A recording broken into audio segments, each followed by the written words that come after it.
Yes, indeed we are, sir, because earlier this week a news report came out from an online source in which a property economist was saying that the actual man on the street is being told by banks and estate agents, etc., that property prices in 2015 increased on average between 5 and 6%, when the experts are saying that it's actually 0.94%. So today, it's all about property in our midweek money chat with our certified financial planner, Grant Van Sale. And in fact, he'll be giving some advice as well if you have got any questions to ask about property. Maybe you're looking to buy your first property this year. Give us a call on 083-9133-728. Always good to have you in. So how are you? Yeah, very good. Thanks. Excellent good to be stuff. back. Excellent stuff. So what do you have to say about what this property economist said on this online source? Was it accurate, this price increase of between 5 and 6%? Well, I think the article actually said it was below that, was 0.94%. That's what he predicted. And I think what you need to understand, or property buyers need to understand, that's an average price across the country. In my opinion, I think it's quite low, but you don't really understand the stats until you're really involved with it. I think what a more accurate sort of approach would be for property owners is to look at the areas that they live in and to find out what is the percentage that those properties are going on in those sort of areas.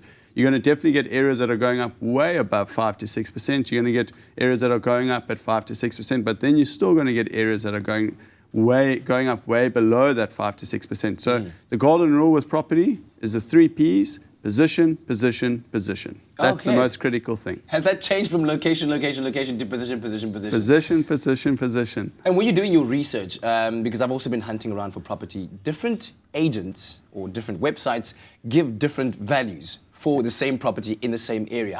How many of them should you be asking around in order to ascertain that you've got like a good average price then? Yeah, I think the estate agents are networked really well together. So I think in order for you to get a good reference point regarding the price on a property is to ask the estate agent for a CMA report. And basically the CMA report is going to give you an indication of what the property was sold for and when it was last bought. It will give you an understanding of the different prices of the properties in that specific area and what they were sold for when they were bought. And so you get a really good reference point from that. CMAs, they are available. Estate agents might not be the happiest people to give you that, but at least you get a great reference point. Absolutely. Yeah. So in your opinion, what will happen to property prices in 2016?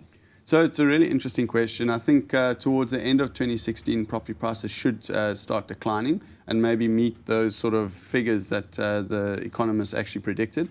The reason being is supply and demand. With interest rates going up, what happens is people can't afford to maintain the expenses that they have. And what happens then is the huge supply of property, low demand for it, because people can't afford to buy property once again, and property prices then drop.